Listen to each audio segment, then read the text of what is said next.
Welcome to How's the Market Podcast. This is another resource from Keeping Current Matters where we give you the information you need to be the expert for the clients that you serve. And this week, we have got a treat for you. We get to sit down with housing market expert Rick Sharga. Now, if you followed KCM, you know that we quote Rick. Rick has really been an expert in the business for many, many years, talking about a lot of different topics. And today, Rick and I are going to get into several different things. One, I don't think there's a better expert in the country on the topic of foreclosures, and Rick is going to break down what's happened, where we're at today, and really give you a couple of pieces to speak well to the foreclosure situation. He's going to talk about inventory, he's going to talk about investors, but ultimately talk about what is the opportunity in today's market. So let's hop in. Rick, I'm excited to have the conversation today. Thanks for making time to join us here on How's the Market Podcast. Well, I'm a big KCM fan, Dave, so anytime I can jump in, I'm happy to do it. Well, we're grateful for that and grateful for all the work you do. And, listen, if you're a KCM follower, member that's listening, you've heard us quote Rick Sharga. And to have the conversation today, have the chance to just spend a few minutes together, I am grateful for you making time. So, Rick, give folks a, short synopsis of your experience, because maybe somebody has read something that you've done, seen something you posted, seen an article that you were quoted in, but give people just a sense of your background. Yeah, I spent the last 25 years in the real estate and mortgage industries. I came in a niche part of the market. I was a VP of marketing for a company called RealtyTrack back around 1999 or so. Yeah. And RealtyTrack published then the largest database of foreclosure information in the country. So my baptism by fire in the real estate industry was learning all about foreclosures. And after that, I went to work for a company called Carrington Mortgage Holdings, which, as it sounds, is a mortgage company, but also as a real estate brokerage, a title company, asset management business. Spent about 5 years as the chief marketing officer at auction.com and 10X. And then went to work for RealtyTrack's parent company, a company called Adam Data Solutions. So I've been in and around, real estate data, mortgage data for, again, about the last quarter century, which makes me old. And now I'm running a little market intelligence consultancy for real estate and mortgage companies, where I work with a variety of different data to help companies either run their businesses or to take their own data out into the market, and promote thetheir offerings. Yeah, well, I appreciate you giving that background, because you've got a wealth of experience in the business and been around it a while, been around data, been around the mortgage side, the real estate side. When I'll be interested in your reaction to this. I don't know if I've ever told you this. I always, when I think of Rick Sharga, I think of foreclosures, not in a bad way, but you certainly, your time at Adam, your handle on what's happened in that market, second to none. And I mean that as a compliment. I think about that, your analysis of it over the years and coming out of what we knew in the great financial crisis and the challenge there to even to today, and keeping agents. Well, I actually do appreciate that, Dave. My pastor used to refer to me as Dr. Doom and Gloom back during the great financial crisis. But I got into that part of the business kind of accidentally. I had tried to tee up the company's CEO as a spokesperson to talk about what was going on in the industry. And candidly, he kind of crashed and burned and didn't really enjoy that role. So he asked me to take it on. And we happened to be publishing a foreclosure report when the foreclosure crisis hit. Wow. And we were really the only company in the country that was willing to talk about it, because everybody else was inside the mortgage industry. And it kind of painted their clientele in a bad light to be foreclosing on 10 million people. Right. So I started out by talking about what was going on in foreclosures. That led to talking about what was going on in mortgages. That led to talking about what was going on in broader real estate. And so for the last 20 years or so, I've really spent a lot of time talking to the press, going out speaking at industry events, and digging deeper and deeper into the data that kind of supports what's going on in the marketplace. Yeah. What do you see? You know what we do as KCM, and you've followed us, and we've been proponents that certainly this market is not what 2008 was, and I think that's even been, that drum's been beaten in our business, and most people listening probably get that. But many consumers still don't know that. They're not in our business and shouldn't know it. How do you, given your expertise, give me just a state of the market relative to foreclosures? What are you seeing? What are you how do you answer that when people say, hey, Rick, what's going on with foreclosures right now?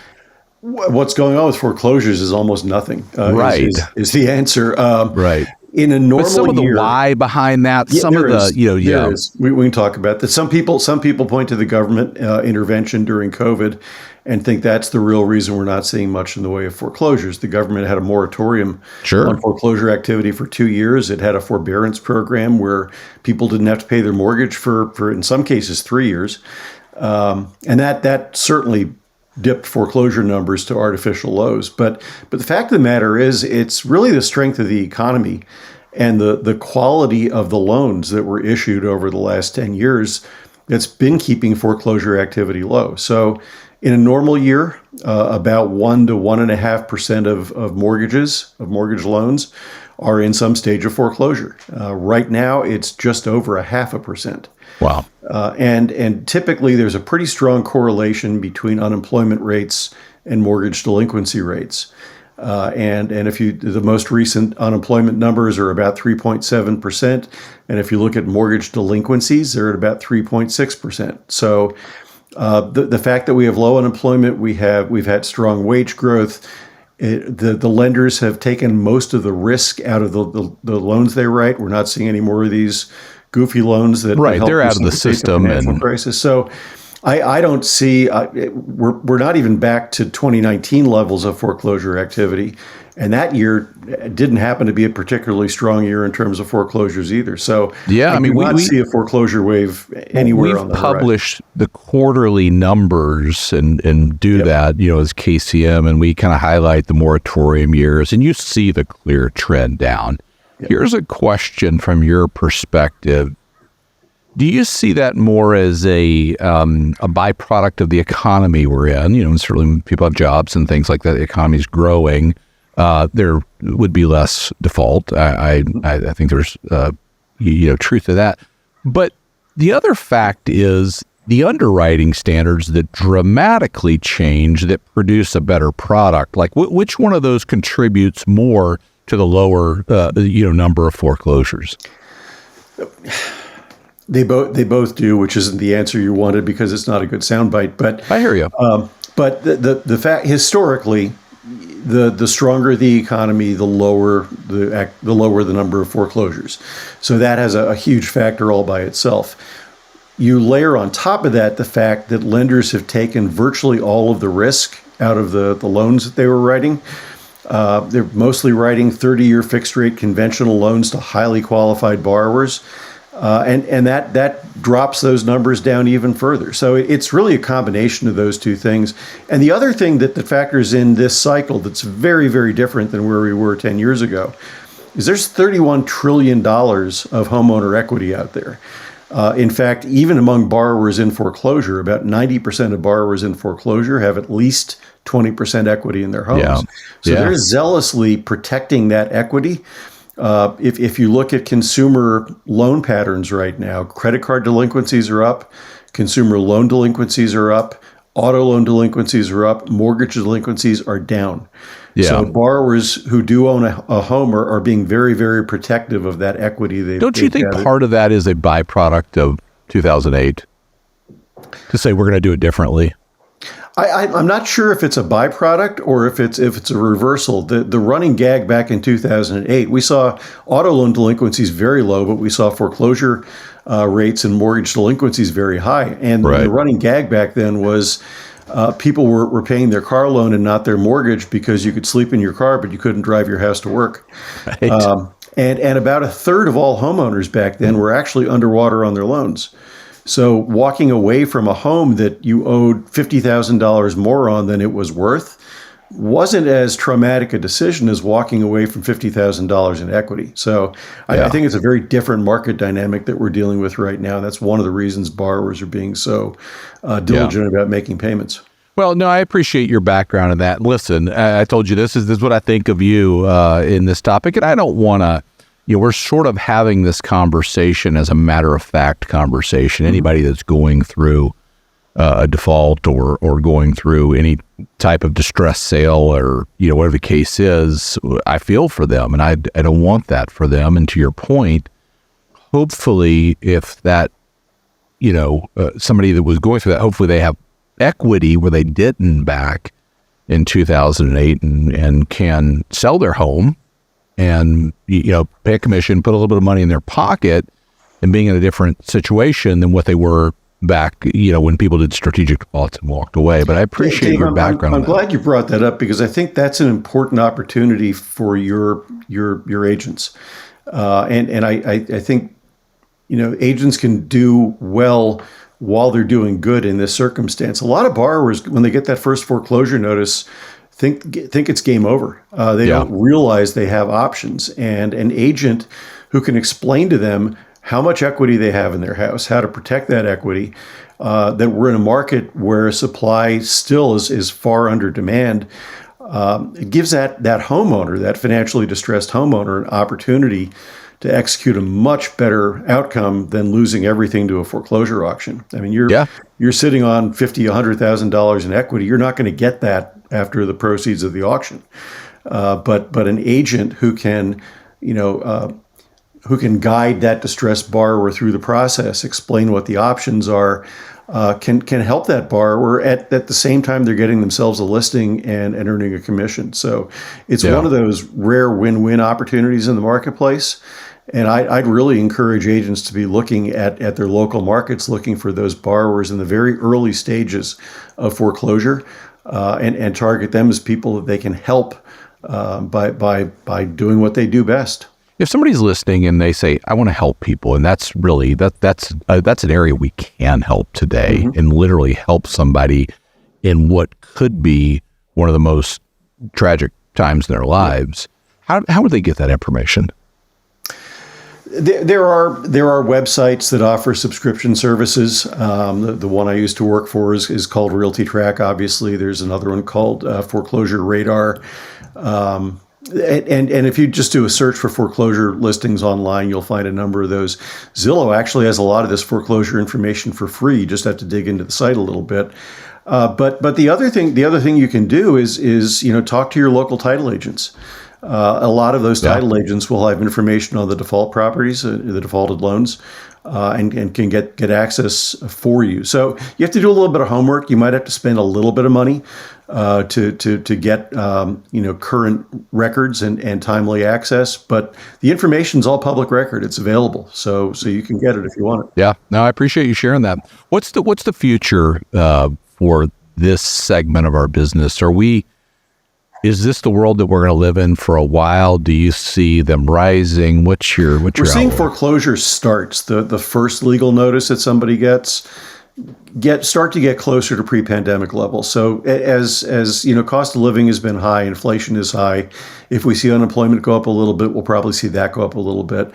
But there are so many protections now for borrowers who find themselves delinquent that we're just not. I don't think we're going to get back to pre-pandemic levels of foreclosure activity for at least another year. And because of all the equity out there, there are agents who used to specialize in what they call REO sales. And those are sales of properties that the bank has repossessed. And those are off by about 75% from pre-pandemic levels. So that amount of equity out there is just going to keep the REO pool very, very, very low for at least the next couple of years. You talk about your Realty Track days, and back during the Great Financial Crisis, that was a strategy for many agents to become that was the only strategy if you wanted to play. That's because a good point. The lenders repossessed almost all the properties. But today, about 63% of distressed property sales are properties in that pre-foreclosure phase. So fewer properties getting to auction. The properties that do get to auction are being sold to investors at very high rates. There's just not much left for the banks to repossess. So the REO strategy is not a good one for this particular housing cycle. Yeah. Well, I'll say this: back in that time, I worked for the number one lender or number one holder of distressed assets at the time, and I am grateful we're not there. as an industry, as for folks, and it was Rick, bad for everybody. It was bad. Yeah, you've done a phenomenal job. Even the lenders lose money on a foreclosure. Yeah, so nobody. It's not what they want, right? It's bad all around. Everybody loses. Thank you for all the work that you've done in that, because I know you have kept the industry, you have kept professionals up to date as much as you can. You brought the truth in it. Certainly the comparison to 2008, and told the story of that, because there are a lot of people, consumers sometimes, that think, I'm going to wait for this flood of foreclosures to come to market, and that's just not going to happen as far as we see it. Certainly, if you have a different opinion, I would want to hear it, but I appreciate the work you've done in this area. That's very kind of you. No, I do not have a different opinion. I don't see a foreclosure tsunami anywhere on the horizon. And similarly, and I we've traded notes about some of these things in the past, but I also don't see a home price crash coming. And a lot of people probably waiting breathlessly. Well, you'd have to make the case for it if you did, right? Certainly not coming from just distressed properties and foreclosure. But let's talk about that for a minute. The issue that props prices up now, you talk about a crash, is lack of inventory. I've always said there aren't enough homes right now for the number of people that want to buy them. That's been the case, certainly appears to be the case for the foreseeable future.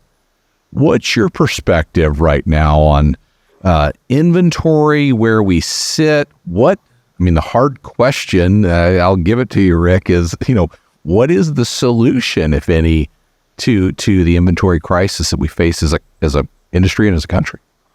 I'll give you the world's most boring answer to that question, Dave. The answer is time.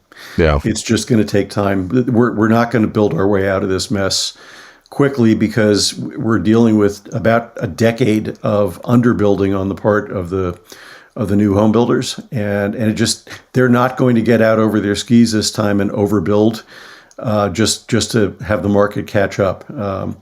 In fact, to a certain extent, scarcity works to their benefit, because that can allow them to maximize prices. So we're probably sitting on about a 3-month supply of existing homes.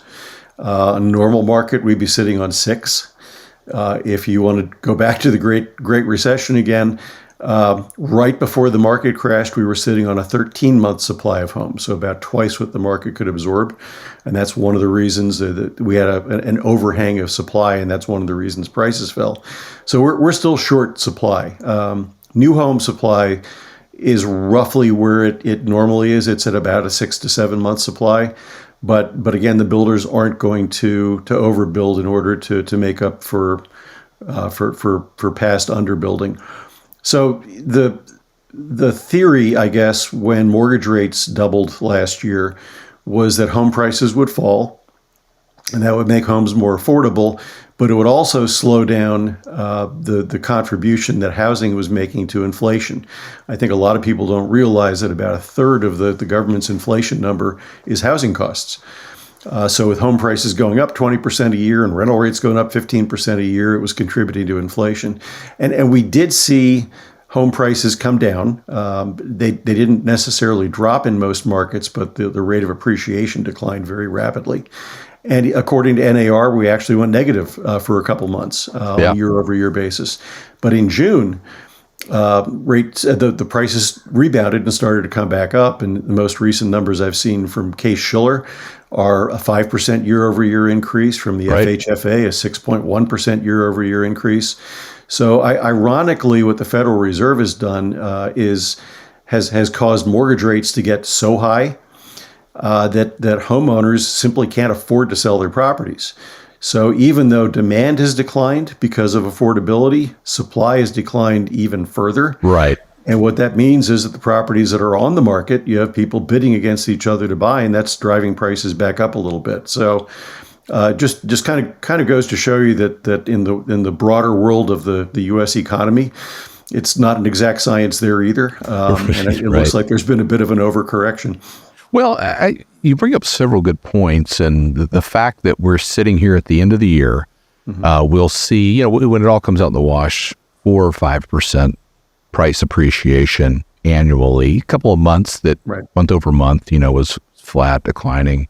But at the end of last year, that certainly was not the message, right? We're sitting in a world where the assumption was rates would go up, people would say we're not going to buy, and a lot of people would list their homes, and that didn't happen. People said we're not going to do that. It's very interesting, to think about the consumer aspect of that, right? And in retrospect, it makes sense, right? If you have 2 3/4 on a 30-year fixed or 3% or whatever, then there's an overwhelming majority of people that sit in that position in this country. Why would you?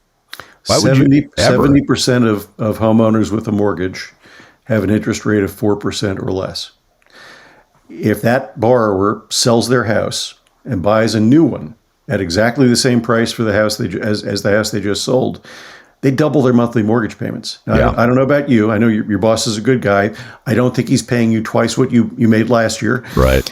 Most of us aren't in that boat, and so it's not a question of I don't want to sell my house and take on a new mortgage. The math doesn't work. People simply can't afford to do it. And I don't think any of us assumed that mortgage rates would get as high as 8% this year. Most of us thought the market would peak at around 7% and then gradually go down. And that looked like how it was going to play out until the bond markets went a little bit crazy and rates went back up. So that supply demand imbalance is really what's driving prices. And the only properties, not the only properties, the majority of properties going on the market today are from homeowners who, for one reason or another, need to sell. Divorce, job loss, death in the family, or on the more positive side, maybe marriage or new kids. Right, life events. Or a new job. But it tends to be people who need to sell rather than want to sell. And I don't see inventory of existing homes coming back in a meaningful way until mortgage rates probably get down into the mid to low 5s. And that probably won't happen for another 18 months. Yeah, let's talk about, I'd love to hear your perspective as we sit into this year, somebody might even be listening to this, when it comes out a couple weeks after it and we're in the new year, in 2024. Tell me the path that you see the market taking in 2024 from things that you're watching, things that you're seeing relative to the housing market. Well, we've had 2 very abnormal years in terms of home sales. Last year, January was the month with the highest number of existing home sales, and every month after that, we sold fewer homes. Talking about 22. In 22. And in 23, we would have had the same thing, except January was a particularly weak month. But if you go from February through October sales, which are the most recent ones available right now, every month we saw a decline from the month before. And in fact, October was the 26th month in a row where we've seen fewer home sales than the year before. So there's been a kind of disturbing trend. And we've lost the spring and summer selling seasons for the last 2 years. Which are usually times of year when home sales go up. What I'm anticipating for 2024, I can best describe as boring. I think what we're going to see is I think we've bottomed out in terms of existing home sales. I think we'll finish this year probably somewhere in the neighborhood of 3.7 to 3.8 million annual sales. And that's way below what I'd forecast. I had forecasted about 4.3 million, but market conditions changed. So I think we'll see a bit of an increase next year. And I think we might get back to a more typical seasonal trend. We might see a stronger spring and summer because I do believe mortgage rates have peaked. We've seen them come down in recent weeks. I think in January, they might actually break down below 7%. And just gradually come down over the course of the year. So I think we end next year with a slightly higher number of existing home sales than we had this year. And I think prices will go up a little bit, probably no more than a couple percent. But for people looking for price declines, I don't think nationally that's the case. We probably should point out, you and I are talking about national numbers right now, and there's really no such thing as a national real estate market. And I know you help your agents with a lot of local market data as well. it's really important to understand what's going on in your market as opposed to what's going on nationally. So if you're if you're in San Jose or Seattle or Austin, you're probably seeing prices down year over year. Yeah. If you're in Knoxville or Gainesville or Indianapolis, you're probably seeing prices go up year over year. So it's been a very localized market correction over the last 12 to 18 months. No doubt. We've called the last 12 to 18 months, this bifurcated market and different things going on, where we came through 2020 and 2021, where it was, wherever you were, homes were going up in value, and they're very much the same. I want to go back to what you said, because I think it's good news for people that are listening, whether you're a lender, whether you're a title rep, whether you're an agent, somebody that follows KCM. And I would say everything that you have said is what we see out in the market. So what we try to do is scan what's everybody saying, give agents, hey, this is everybody's forecasting rates or home sales. And I want to recap that good news that in mortgage rates, it appears right now that we may have peaked. That's good news, right? For those borrowing. As we look at forecasts, that certainly aligns with that. As we look at forecasts for home sales, we see a forecast showing more home sales, not dramatically more, but maybe in the range of 10% more, maybe 20% more next year, and certainly that's supported by most forecasters. And we see forecasts of moderate appreciation, not depreciation, which, oh, by the way, is a good thing for the housing market, not 5 or 10%. And you brought up there's less appreciation in the market, and we should be, I want to say excited about that, because the more appreciation, the unhealthier the market is, if we're honest, some, as you said, some appreciation is good. Too much appreciation is not good. Yeah. And we're in very unusual times because of what's gone on with mortgage rates. So what really facilitated that huge increase in home prices over a couple of years was the fact that mortgage rates were at historic lows. They were at 2.5%, 3%, right. Numbers we'd never seen before. And that's created, in retrospect, this rate lock phenomenon we have now, with people being able to afford to sell their house because of the difference in the mortgage payments.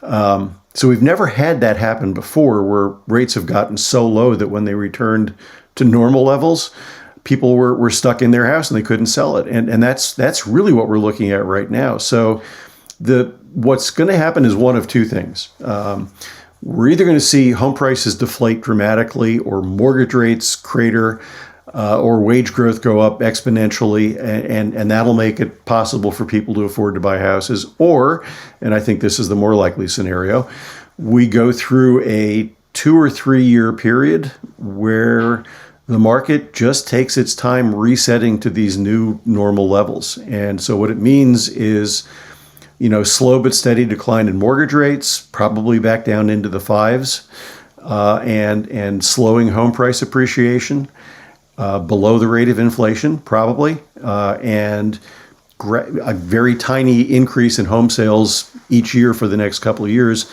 until this feels more like the new normal. And people get more actively engaged in the market again. Don't you think, though, Rick, in talking about the new normal, essentially in that scenario, we're entering a normal market right now? We're actually seeing signs that the market is poised for recovery.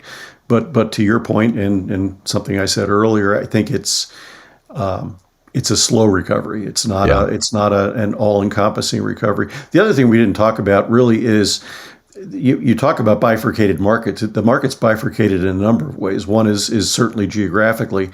Another is price tiers. If you're looking at entry-level or mid-level prices, those are still going up. It's the high end of the market that's struggling a little bit from a pricing perspective right now. That's very different from where we were a couple of years ago. The other bifurcation is new homes versus existing homes.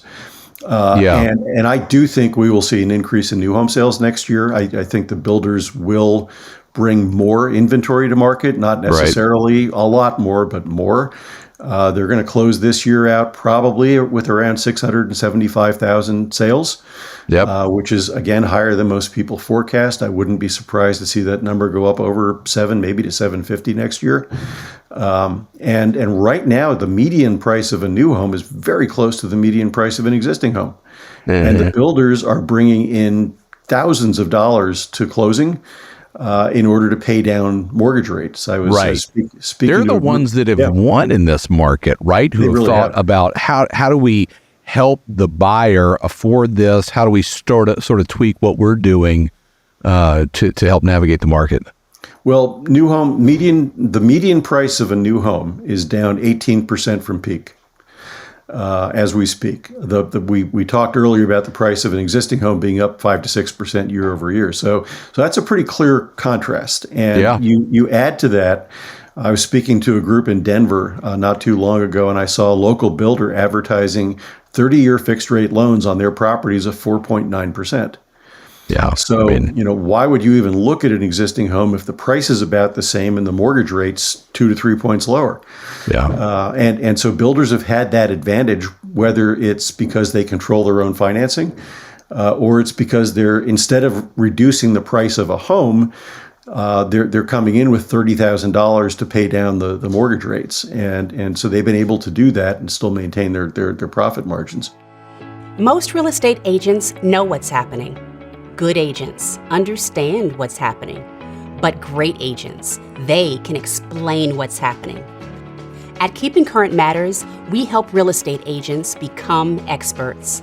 With market insights and marketing tools, you'll not only stand out, you'll thrive in any market. Keeping Current Matters.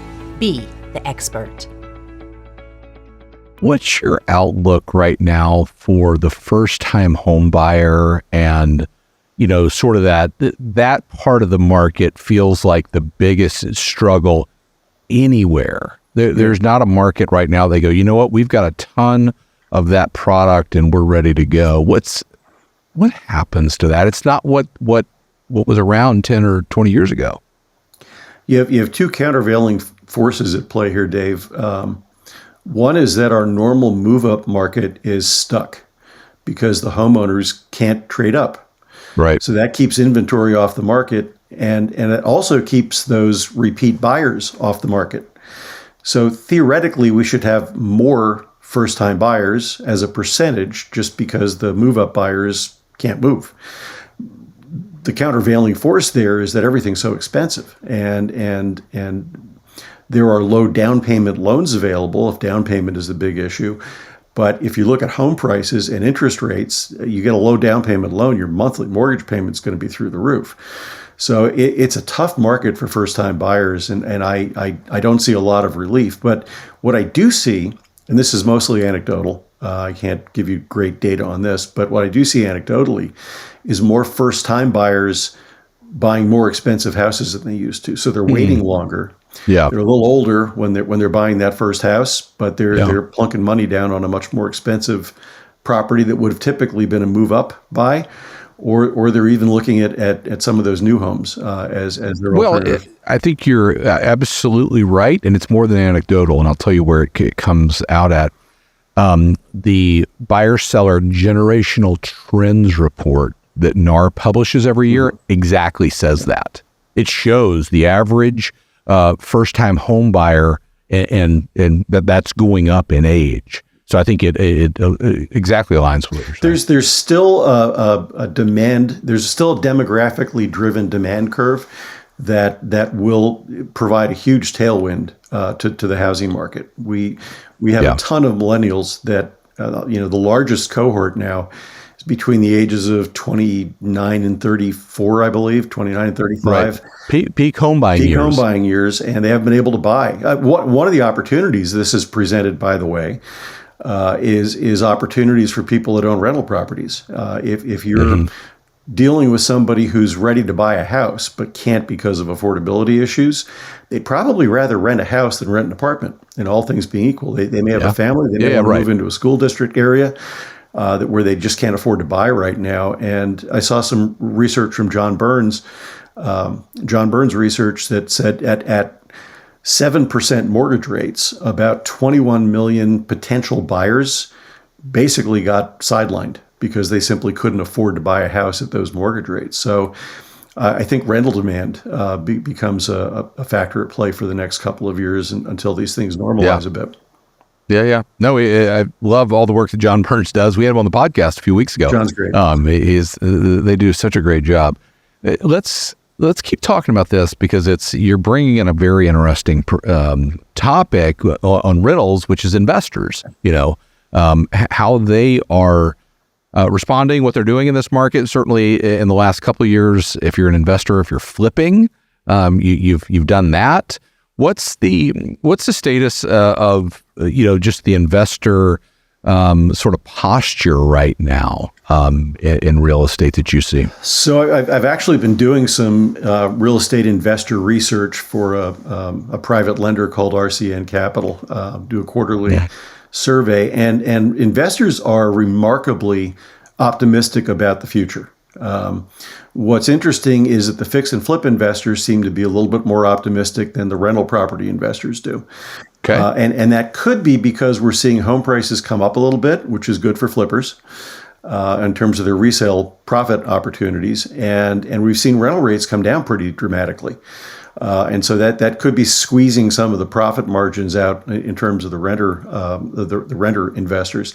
But the real curious paradox there is we're seeing more investors actually move into rental property investments and fewer people doing flips. So there could be a difference between current market reality and what they're hoping for in the future. But even investors who have typically been fix and flip investors right now are buying properties, fixing them up and renting them out because it's a better opportunity for them short term while the market is adjusting to the new pricing realities. Right. Well, at the end of the day, I think a lot of investors know, whether they're mom and pop, whatever the case is, they know housing's a good investment, right? Yeah. They're trying to acquire it over time. They're playing a different game. And that's critical. And you mentioned mom and pop investors, another opportunity for your agents. Investors make up about 27% of all residential home purchases right now.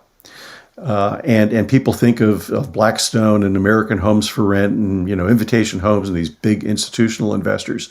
That group collectively holds about 3% of the single family rental stock.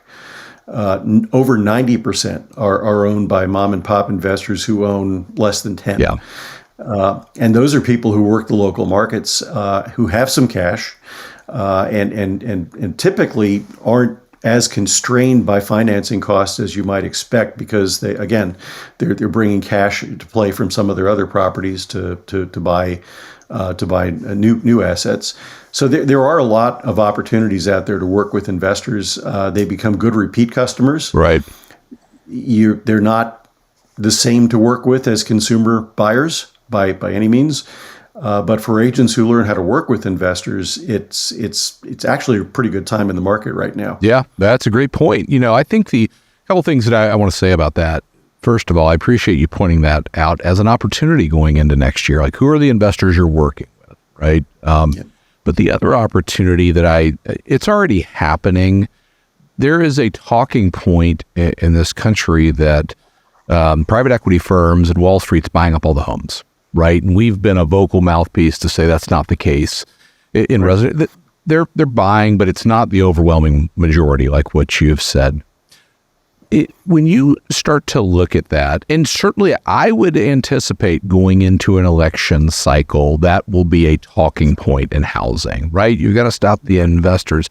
How do we as agents, I think paying attention to that, staying on top of it, being vocal about it, about what is happening in your market is going to be critical going into next year, to be the mouthpiece for that. So I appreciate you bringing it up. I don't know if there's any other perspective you've had, or if you see that being a point that gets people fired up, in today's world. There is a false narrative that institutional investors, that Wall Street is gobbling up Main Street, that these institutions are competing with first-time buyers and other consumers for properties. And it's It's just not true. In fact, the institutional investors have slowed their purchase activity this year. They're kind of keeping their powder dry right now. And in many cases, they're diverting their money into new construction. So rather than compete with a home buyer who's going to jack up the price of the property they want to buy and rent, they're working with a builder to build a whole community of single family rental properties. And this build to rent type communities. Yeah, right. And if I were I'd probably be spending my money there if I were an institutional investor, because you have much more control of pricing, of quality of assets. You can build these things so that they're easier to maintain. They're all contiguous to each other geographically. Yeah. So it makes a lot of sense. But I do think agents and other real estate professionals can be advocates for the real investors, for those mom and pop people that are out there that are really providing either inventory if they're fix and flippers, or providing rental properties for people that either don't want to buy or can't afford to buy. And I think that's a really important consideration. The other opportunity I'd point out, by the way, for agents is there are a lot of accidental investors in the marketplace today. Whether they were people that couldn't sell a property, didn't want to get rid of that low rate mortgage on a property, decided they're going to be an Airbnb real estate tycoon. A lot of those people might be looking for a way out right now. Right. And again, talking to your local title agent or digging into some public record data yourself, you can probably find people that own more than one property and in your local markets. Yeah. And they might be good people to approach to see if maybe that Airbnb plan didn't work out quite as well as they expected. Yeah. The idea of the accidental investor, that's not going away, right? There's going to be a lot of those in the coming years, given the interest rate environment scenario that we've talked about. 70% you talked about of homes with a preferable great interest rate. They're going to say, we're not going to sell it. We're going to keep it. We're now going to be a landlord. Go down the road. I don't want to be a landlord. And staying in touch with those folks, I think is a big point. It's a combination of factors, Dave. The mortgage rate is the most obvious one. You're absolutely right. The other is the equity we talked about. So more than 50% of households with a mortgage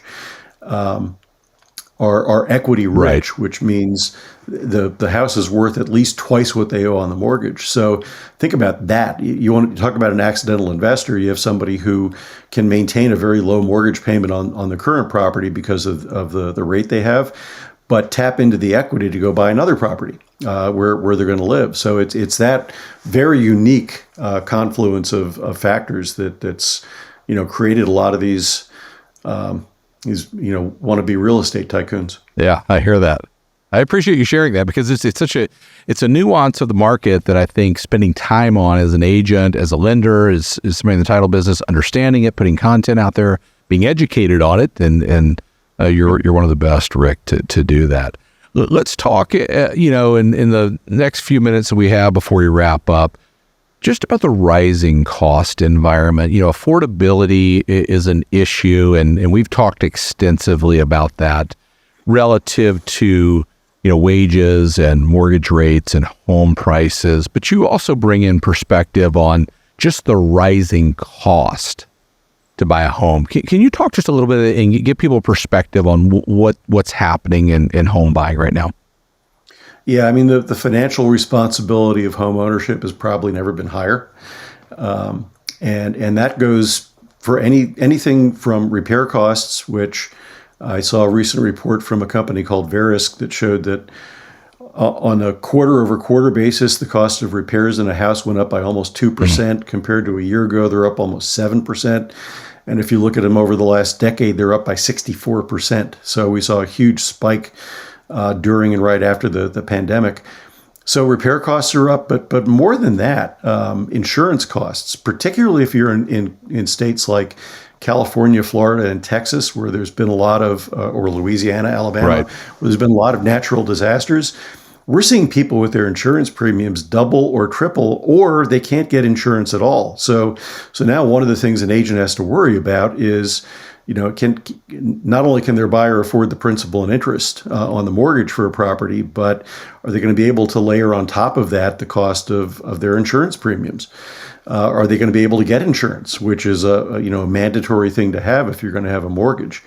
And then because property values have gone up so much over the last few years, property taxes are going up, and not every market raises its assessments every year. So if you're in a market like Tennessee, I believe they only reassess the properties every 4 years.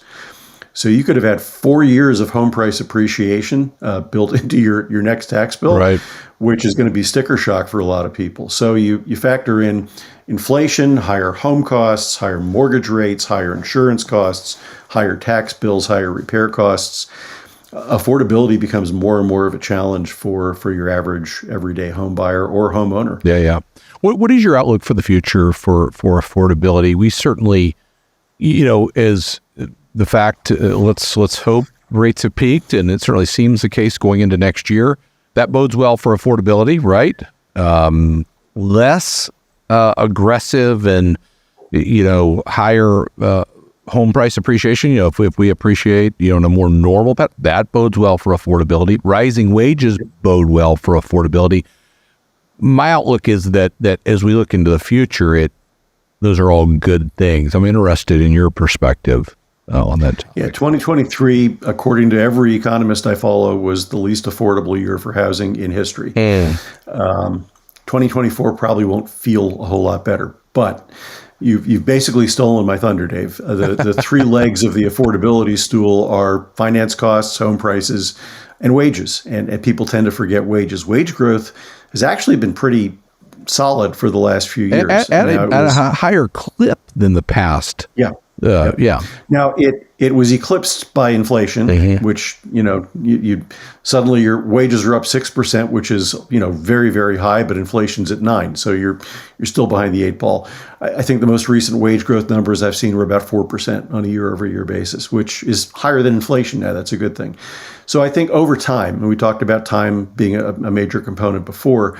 If you have the combination of mortgage rates ticking back down a little bit, of home price appreciation slowing down, and in some markets actually declining a little bit, and wage growth continue to be good over a period of time, that makes affordability feel a bit better. Yeah. And I think that's the most likely way this affordability scenario plays out, rather than we see something off the charts again that makes mortgage rates drop by 100% or home prices crater by 30%. So I do think over time affordability gets better. And the other thing, candidly, is it might just take people a little bit longer to get into the market in the first place. They'll need a little bit more time to save and put that decent down payment together. Yeah. No, that makes sense. I think you broke it down very well. And for everybody listening, you can listen to what I say, you can listen to what Rick says, and I'm going to say you may say I have a different opinion. The point of it is have an opinion, have a perspective, and certainly have it based upon fact and have it based upon reality and what you see and then what you believe to come in the future. But I think that's the difference maker right now in giving advice, Rick, is understanding the environment, understanding what's going on. I mean, you dropped so many pieces of information today and knowledge. I'm going to have to go back and listen to write them all down. But having that as the difference maker going into 2024, it's been that, but I think it's going to be even more pronounced going into next year, being that advisor.